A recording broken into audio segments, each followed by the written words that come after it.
Akhirnya akan nampak seolah-olah bahawa ulat itu keluar daripada sinus itu sendiri. Tapi kalau kita fikir secara logiknya pun ulat tu macam mana boleh keluar daripada kulit kita kan yang besar.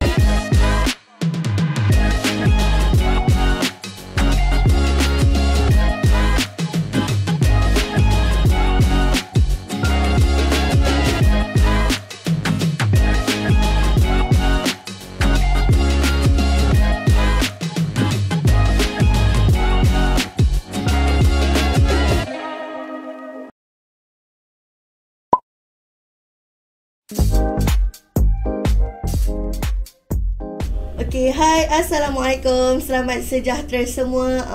Apa khabar followers keluarga? Jadi hari ni saya tak keseorangan. Saya berada di studio kita. Finally kan kita boleh ada di studio kita. Iaitu saya bukan keseorangan bersama panel. Saya ada teman sekerja iaitu Kak Tun. Dengar sikit suara Kak Tun. Assalamualaikum. Alright. So, saya rasa yang kat sebelah sana lagi tu, saya rasa mesti orang kenal kan. Siapa lagi kalau bukan Dr. Izairi kita. Assalamualaikum semua. Apa khabar? Okey, Dr. sihat Dr? Alhamdulillah sihat. Okey. So, sebelum kita mula kita punya topik hari ni, nak ingatkan kat rumah tu jangan lupa follow, follow, like kita punya YouTube, kita punya Facebook, kita punya Instagram, kita punya Twitter. Yang mana tak follow lagi, yang tak subscribe lagi, pergi subscribe sekarang, okey? So, hari ni kita membawa topik apa Kak Tun? Resdung. Okey, resdung. Topik tu sebenarnya universal ataupun semua orang akan kena ataupun sedang kena. Betul tak, Doktor? Betul. Betul Okey. Doktor nak cakap apa gitu?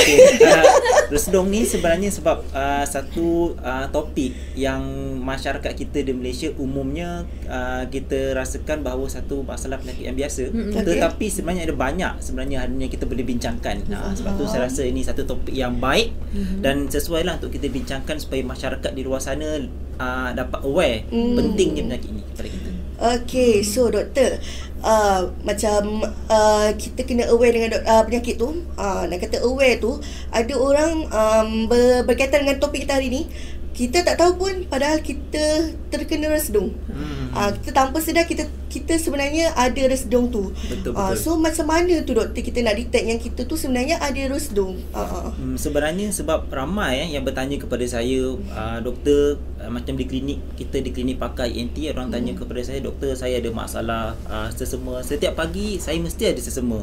Anak saya pun sama juga, hidung berair, bersin-bersin. Dan bila saya tanya lagi kepada parent, dia pun mengadu sama, air mata pun kadang-kadang pun keluar air, kadang-kadang telinga pun gatal. Jadi apa sebenarnya masalah yang berlaku kepada mereka? Jadi apabila masalah ini diajukan kepada saya di klinik, ada banyaklah sebenarnya yang perlu saya lakukan di klinik dan hospital. Yang pertama sekali, saya perlu memeriksa kepada pesakit lah, sebab ada beberapa simptom yang kita boleh tahu bahawa ini sebenarnya penyakit resdung. Pertama biasanya pesakit-pesakit resdung ni dia biasa akan mengalami kerap, hidung macam berair. Pagi-pagi selalu mesti berair. Bersin ke macam mana? Dan dia disertai juga dengan bersin. Bersin-bersin, hidung berair. Dan pada masa sama juga pesakit juga akan mengalami masalah seperti hidung blok. Hidung rasa tersumbat.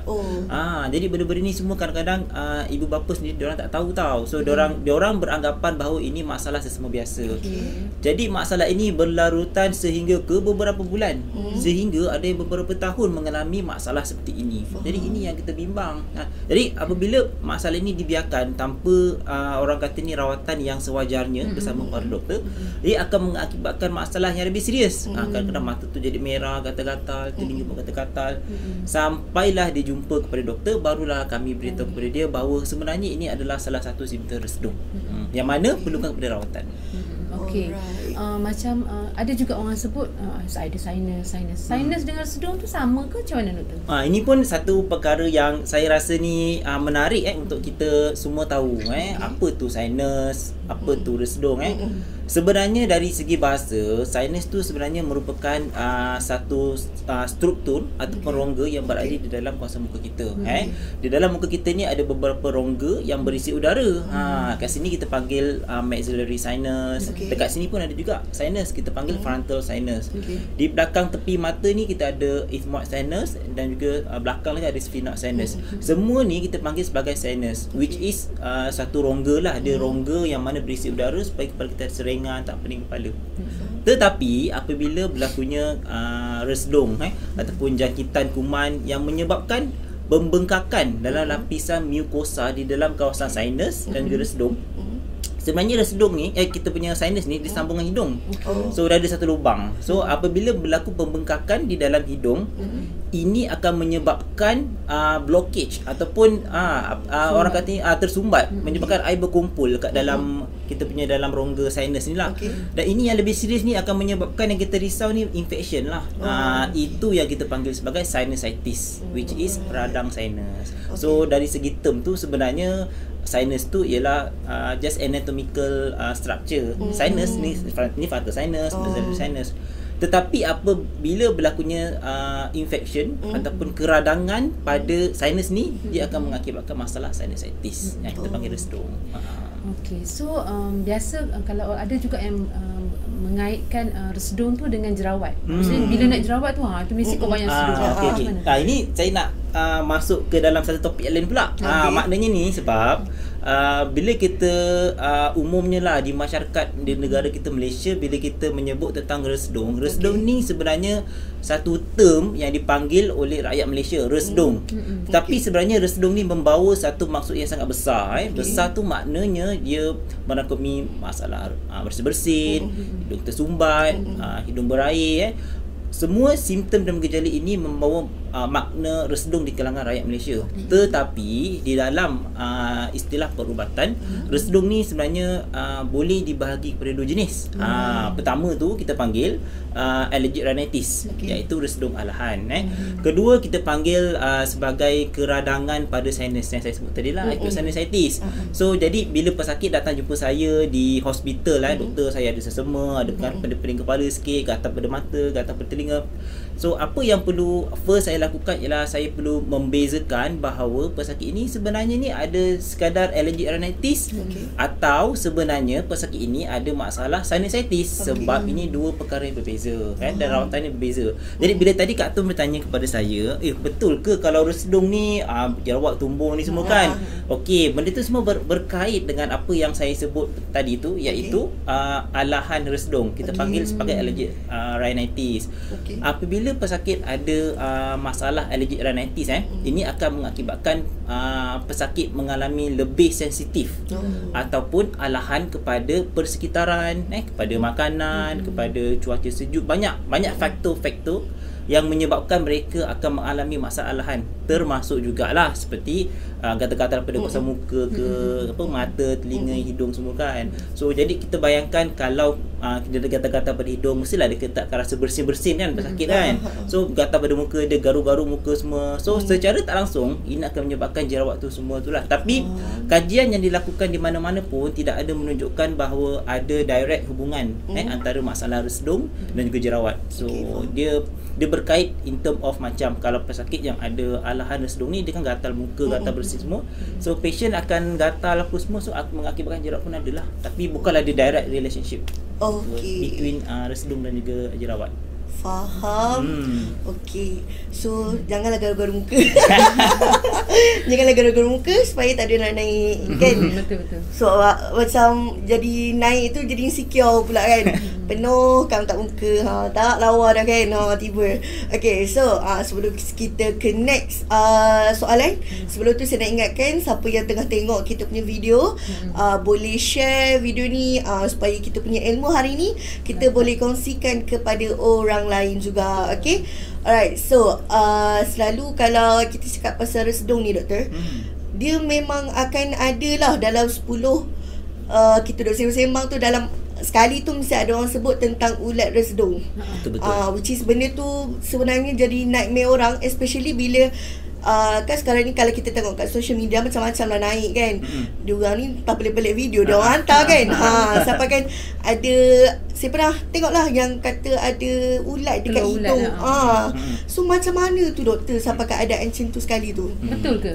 Betul. Jadi bila kita bercakap pasal ulat resdung, ataupun bila kita sebut je pasal resdung, next question yang akan ditanya kepada saya ialah ulat resdung. Ini common sebab kalau kita macam saya sendiri di hospital kan, setiap hari berhadapan dengannya ramai pesakit-pesakit yang mengalami masalah resdung. Soalan yang common diberikan kepada saya ialah, doktor, betul ke ulat resdung ni wujud? Kerana sebab pesakit pun dah mengalami masalah resdung bertahun-tahun tapi tak ada pun ulat resdung. Tapi bila mereka mendapatkan rawatan, contohnya di beberapa klinik, nampak dia punya rawatan simptom tu tidak dapat dikawal dengan begitu baik, ada pesakit-pesakit ni yang mencari alternatif lain. So dia pergi ke beberapa rawatan tradisional dan sebagainya. Di situlah ada menggunakan teknik-teknik asap dan sebagainya, sehingga ada dimomokkan dengan ulat resdung dan sebagainya lah. Jadi pesakit jadi macam tu lah, macam takut kan. So jadi was-was dan dia datang jumpa dengan doktor di hospital lah. So sebenarnya ulat resdung yang setelah kita buat kajian dan di mana-mana lah, sebenarnya pada zaman dahulu apabila pesakit-pesakit mengalami masalah sesama, masalah bersin ataupun kita panggil masalah resdung, so zaman dulu tu kita tak ada lagi teknologi yang orang kata ni moden, ataupun exposure patient kepada doktor pun kurang, nak pergi hospital kurang. So jadi mereka lebih banyak berjumpa dengannya rawatan-rawatan alternatif dan tradisional seperti ini. Jadi antara rawatan yang dilakukan ialah ada yang menggunakan macam lipas tanah ke apa kan. So di lumur dekat di apa nama ni, dia letak kat kawasan muka apa semua, dan kemudian akhirnya akan nampak seolah-olah bahawa ulat itu keluar daripada sinus itu sendiri. Tapi kalau kita fikir secara logiknya pun, ulat tu macam mana boleh keluar daripada kulit kita kan, besar. Itu satu perkara lain lah. Perkara nombor dua ialah kebiasaannya lah, dan kebanyakan sebab saya dah menerima banyak kes-kes resdung di hospital, tak ada lagi kes-kes resdung yang kita jumpa mengalami masalah seperti ulat-ulat keluar daripada hidung, tak ada. Kalaupun ada, ianya bukanlah kita boleh peroleh di negara kita, Malaysia kan. Di Malaysia biasanya tak ada. Biasanya kalaupun ia ada, mungkin berada di negara-negara lain, contoh negara Afrika ke apa, yang mana mereka memang tidak dapat imuniti pesakit rendah, nombor satu. Nombor dua, memang komplikasi yang sangat-sangat buruk sehingga boleh menyebabkan ia berlaku. Tetapi untuk masalah resdung yang biasa-biasa tu biasanya tidak akan mengakibatkan sampai ke tahap begitulah. Sebab bila kita bercerita mengenai resdung ni, selain daripada kita nak bercerita pasal ulat resdung, banyak sebenarnya komplikasi-komplikasi lain yang boleh berlaku. Kita boleh bercerita tentang masalah infeksi daripada resdung tu sendiri, boleh menyebabkan jangkitan kepada tekak, jangkitan kepada telinga. Even kalau resdung yang tidak terkawal, boleh menyebabkan pesakit mengalami demam, pengumpulan nanah dan spread kepada brain. Itu yang kita paling risau lah. Instead of kita nak bercakap tentang tentang ulat resdung dan sebagainya, banyak lagi komplikasi-komplikasi lain yang boleh berlaku. Maksudnya sepanjang doktor merawat pesakit resdung, apa efek yang paling teruk, maksudnya macam kepada pesakit? Efek yang saya pernah berhadapan dengan pesakit, macam saya pernah ada pengalaman masa saya on call sekali di hospital, saya dapat pesakit yang mana pesakit ini dia muda, baru berumur dalam belasan tahun, mengadu dekat parent bahawa dia ada mengalami masalah sesama, masalah resdung biasa je. Tetapi pada 2-3 hari tu pesakit dah mula pening kepala, rasa macam pening sangat. Beritahu kepada parent, tapi parent menyangkakan bahawa ini merupakan masalah biasa je. So sehingga kepada satu hari tu patient tu jadi tak sedar. Jadi macam tak sedar kan. Dan macam kena ada serangan sawan lah. So apabila pesakit ni dibawa ke hospital, kita melakukan ujian imbasan CT scan, kita nampak sebenarnya patient memang bukan sahaja ada resdung, tetapi ada masalah sinusitis yang teruk, sehingga pengumpulan nanah tu dah pergi ke kawasan otak. So ini yang kita bimbang lah sebenarnya. So maknanya jangkitan resdung ni sebenarnya pada peringkat awal tu biasa saja, tetapi kalau kita tidak tangani pada peringkat awal, dia boleh mengakibatkan masalah yang sangat lebih teruk. Itu kita risau, sehingga menyebabkan jangkitan tu pergi kepada otak. Jadi sebenarnya sedung tu dia diwarisi ke atau macam dia dah lahir semula jadi? Okay. Kalau kita melihat kepada banyak kajian-kajian di macam di barat ke, di timur tengah ke, kira-kira 20 ke 30% masalah sedung ni adalah berkaitan dengan faktor genetik lah. Tapi lebih besar, contohnya 80% ataupun 70 hingga ke 80% masalah sedung ni ialah berkaitan dengannya faktor persekitaran. Macam saya cakap tadi lah, habuk ke dan sebagainya lah. Bermakna faktor genetik dan family history juga memainkan peranan yang agak besar juga sebenarnya untuk masalah sedung ni. Okey. Macam selalu kan kalau orang ada resdung, yang saya perasan ataupun sesama kan, diorang suka tarik macam macam tu. Ada boleh efek ke benda tu kalau banyak-banyak kali tarik? Sebab saya terfikir benda tu. Okay, benda tu berlaku sebab of course kalau macam pesakit ada resdung kan, so dah ada something, biasanya ada mucus lah di dalam hidung kan, hingus lah bahasa mudah dia. So bila ada hingus tu, apa yang perlu pesakit buat, sepatutnya dia buang hingus tu. Macam kalau kita di hospital, kita kan biasa kita dah skop, masuk endoskop dekat hidung pesakit, kita akan sedut sekali lah. Tapi kalau ianya macam di rumah dan sebagainya, kita akan galakkan pesakit tu hembus hingus tu kasih keluar. So apa yang berlaku apabila pesakit kadang-kadang tu dia sedut balik hingus tu, so dia boleh mengakibatkan mucus tu pergi ke belakang dan pergi rasa tidak selesa kepada tekak.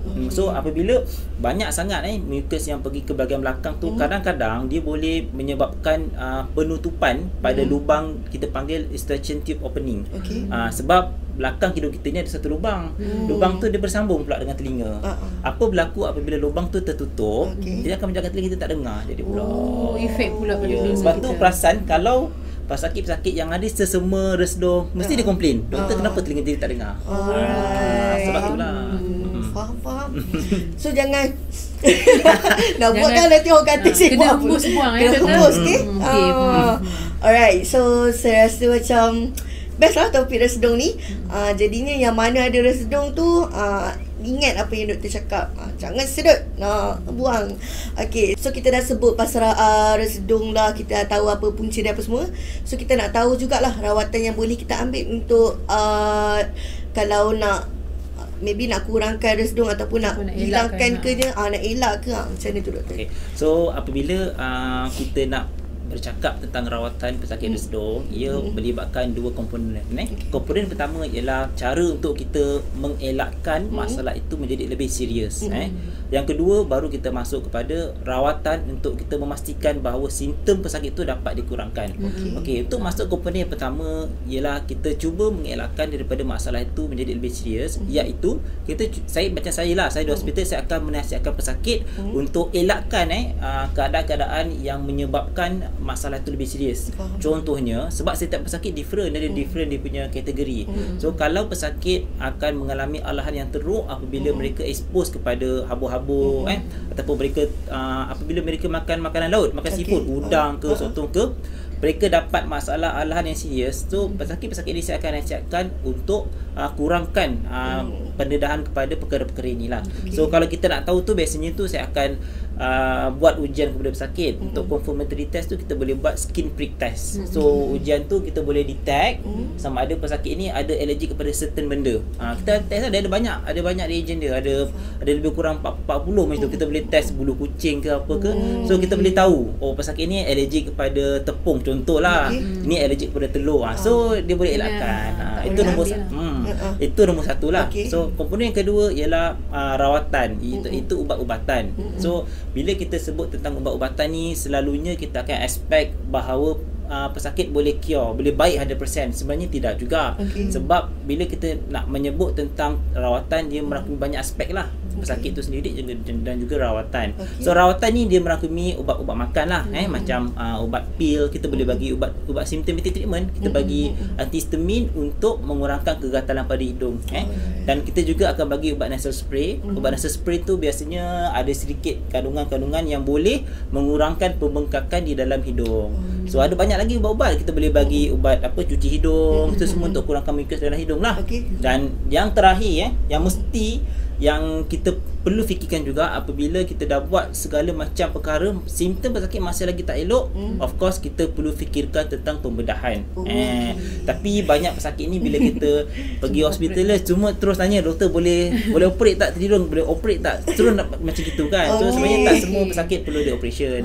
Apabila semua rawatan ni kita dah cuba still tak elok lagi, barulah kita kena consider pembedahan. Tapi yang ubat tu memang maksudnya dia kena ambil sepanjang masa ataupun untuk bila dah okey tak payah dah ambil ke macam mana? Biasanya kalau ubat-ubat tu biasanya saya akan selalu follow up dengan patient. So dan dia ada beberapa ubat tu memang biasanya tu kena ambil untuk long term sebenarnya. Contohnya macam ubat-ubat alahan ke alergi kan. So patient memang ada alahan. So biasanya hampir kira most of the day tu memang dia kena ambil ubat antihistamin. Cuma yang ubat spray tu kita akan adjust lah dengan simptom pesakit. Okey, faham. So yang mana ada resdung tu, bawa-bawa lah berubat. Sayang kan? Kan, sayang hidung tahu. So kita dah tanya tentang rawatan. So nak tahu jugalah sebelum ada yang tak kena lagi. Jadi sebelum kena baik kita merawat, baik kita mencegah kan. So cara mencegahnya menjagalah hidungnya. Alright. So macam mana tu kita nak menjaga hidung kita supaya tak, orang kata apa, tak menjadi teruk ataupun tak datanglah kita punya resdung tu. Macam mana tu doktor? Okay, so apabila kita bercakap tentang penjagaan di dalam masalah kesihatan kita. So macam hari ni kita bercakap tentang masalah yang kita panggil masalah resdung. Umumnya resdung ni sebenarnya ia melibatkan masalah yang besar, masalah hidung, mata, telinga. Tapi bila pesakit di Malaysia kita sebut resdung banyak berkaitan dengan hidung. So penjagaan yang pastinya dia bermula daripada rumah lah. So sebab resdung ni biasanya berlaku kepada banyak lapisan masyarakat. Sama ada kanak-kanak, orang dewasa, banyak semua masyarakat di Malaysia boleh mengalami masalah resdung. Tetapi yang lebih kita bimbangkan ialah apabila masalah resdung ni berlaku pada anak-anak kita. Sebab anak-anak ni biasa budak kecil kan pergi hospital, pergi sekolah, main dengan kawan-kawan semua kan. So biasanya mereka ni lebih terdedah kepada persekitaran yang kita kata persekitaran yang agak terbuka. So di situlah pentingnya kepada kita as a parent untuk kita menasihatkan kepada anak-anak kita lah langkah-langkah yang perlu dilakukan bermula daripada rumah supaya mereka boleh bawa apabila mereka pergi ke sekolah dan kawasan sekitar. So biasanya saya akan nasihatkan kepada ibu bapa untuk lakukan bermula daripada rumah. Contohnya apabila macam anak kita mandi kan, kita perlu pastikan bahawa kawasan muka ni, sebab ada kadang-kadang anak-anak kita ni bila dia mandi di rumah kita just biar je dia mandi sendiri. So kita kena pesan juga ke anak-anak kita. So macam kadang-kadang kalau macam ada di dalam hidung di kawasan luar ni, make sure pastikan kalau ada nampak macam ada bengkak ke, contohnya ada jerawat ke, kadang-kadang ada di kawasan luar hidung, di dalam hidung sendiri. Apabila ada masalah-masalah baru ni, segera beritahu kepada parent. So parent boleh beritahu dengan doktor lah. Itu yang pertama. Yang kedua, ia berkaitan juga dengan simptom tu sendiri.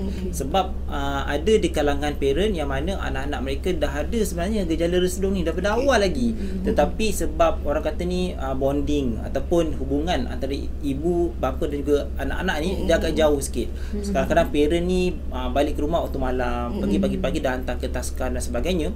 Jadi mereka kurang masa bersama dengan anak-anak. Jadi kuranglah nak tanya anak-anak ada masalah hidung ke apa ke kan.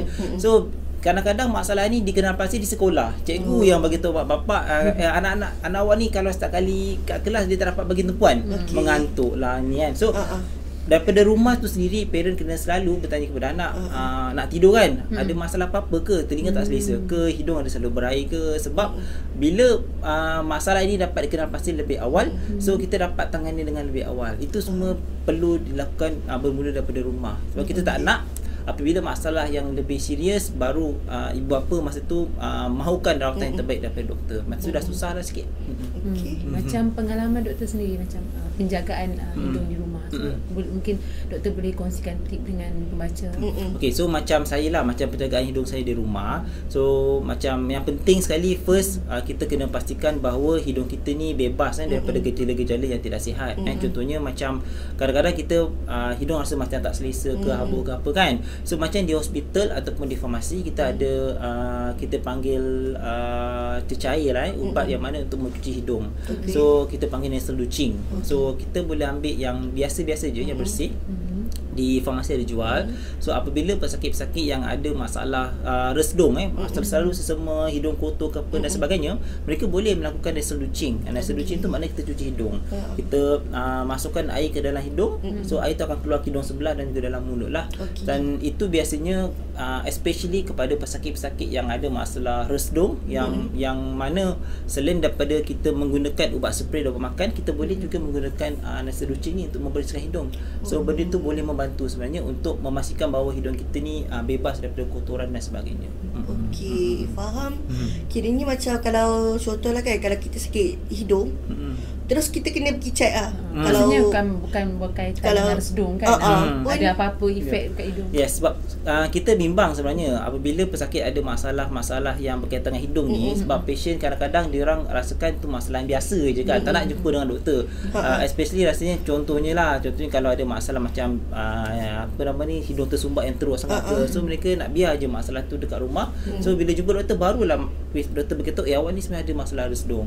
Tu yang kita tak nak. Kadang-kadang pun bukanlah macam contohnya di hospital lah kan. Bila jumpa dengan doktor tu, kita pun sebagai pesakit, macam kita sebagai doktor, kita mengharapkanlah kepada pesakit-pesakit ni, bila jumpa dengan doktor tu kita bagi tahu cerita ataupun history lah, yang orang kata ni history yang tepat kepada doktor, detail supaya kita dapat memberikan rawatan yang tepat kepada pesakit. Contohnya kalau macam kita ada masalah hidung berdarah dan sebagainya, kita kena beritahulah berapa lama hidung ni berdarah ke apa ke.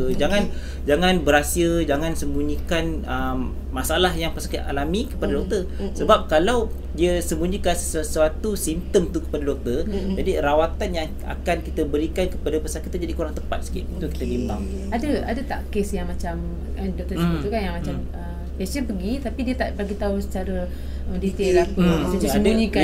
Ada sebab macam saya dah dapat beberapa kes lah kan, kes-kes yang mana apabila pesakit datang ke hospital mengalami masalah yang mereka ada, tetapi mereka tidak memberitahu keseluruhan cerita kepada pesakit. Tetapi pesakit perlu sedar bahawa apabila pesakit datang kepada kami di hospital, doktor ni sebenarnya dah ada dah. Contoh kalau dia datang, doktor hidung saya berdarah sebelah je, telinga tak dengar. Biasanya doktor ni dah tahu dah penyakit tu apa. Dia tanya lagi tu sebenarnya dia nak confirmkan, dia nak fokus pada penyakit tu. So tapi bila pesakit bagi cerita yang orang kata ni cuba macam cerita yang tak teli dengan apa yang doktor tanya tu, maksudnya rawatan tu akan jadi lari sikit. Macam pengalaman saya lah, contoh kalau pesakit ada jerawat dekat kawasan hidung, macam saya doktor bagai hidung telinga kan, kadang pesakit ada jerawat kat telinga ke, jerawat kat hidung kan. So ada kadang ada pesakit tu datang, contohnya lah ada jerawat kat depan sini kan. So contohnya jerawat tu macam pesakit saya itu ni ada jerawat kat sini dah lama tak baik-baik kan. So kita pun suspicious lah kan, kenapa lama sangat tak baik kan. So bila kita tanya kepada pesakit, ada buat apa-apa macam prosedur ke, macam implan ke dalam hidung ke, tapi pesakit tak nak beritahu pernah masukkan implan ke, prosedur apa-apa kan. So jadi bila pesakit tak memberitahu cerita mereka sebenarnya, jadi kita pun rawatan kita susah sehingga beberapa minggu bila masa lagi tak elok, nampaklah implan tu terkeluar daripada hidung tu. So baru akhirnya doktor tahu juga. So bila saya keluarkan, alhamdulillah dia punya hidung pun nampaklah dah cantik, dah tak ada lagi lah keluar jerawat kat lepas sini, semua baik alhamdulillah. Sebab tu pentingnya daripada awal tu kalau jumpa dengan doktor tu beritahu apa masalah yang mereka ada supaya rawatan yang terbaik dan tepat dapat kita beri kepada pesakit. Kena jujur kan, kalau tak nanti efek dia lagi teruk. Dan dia akan jadi lambatlah dia punya proses penyembuhan tu. Faham. Tapi kan last tau, ni dia bukan kata dengan resdung tapi saya pernah terbaca, tak tahu betul ke tak, ada orang kata kalau ada jerawat kat hidung jangan kacau sebab dia. Ya betul. Itu sebenarnya satu topik lagi besar yang saya rasa kalau saya nak cerita tu kita sebab di kawasan hidung ni kita ada panggil dangerous area of the face. Kalau apa-apa berlaku infection dekat kawasan segitiga ni, dia pergi kepada otak lah. Ada banyak lagi cerita tu, mungkin next session kita boleh cerita. Boleh. Okey, kita pick doktor lagi next untuk topik tu pula. Okay. Right, okay. So saya rasa macam kita dah penghujung video. Okay, so siapa yang tengah tengok sekarang ni, yang mana baru masuk, alamak kita dah habis dah. Jangan lupa share dulu kita punya video. Share dan nanti tengok balik supaya anda dapat ilmu, orang lain pun dapat ilmu juga. Okay, so yang dekat rumah tu macam saya cakap awal tadi, siapa yang belum follow, siapa yang belum like, siapa yang belum subscribe kita punya social media, iaitu YouTube, Instagram, Facebook, Twitter, TikTok pun ada. Cuma tak go. Cuma kita tak menari je kat situ. Okay, so jangan lupa follow pula dah. Follow, subscribe, like. Okay, so terima kasih doktor sudi bersama kami hari ni. Alright, so yang kat rumah jangan lupa jaga diri, stay safe. Okay, stay healthy, stay apa lagi? Kita jaga kita. Kita jaga kita. Alright, so kita end sampai sini dulu. Terima kasih. Bye bye yang kat rumah tu. Bye. Jumpa lagi. Bye.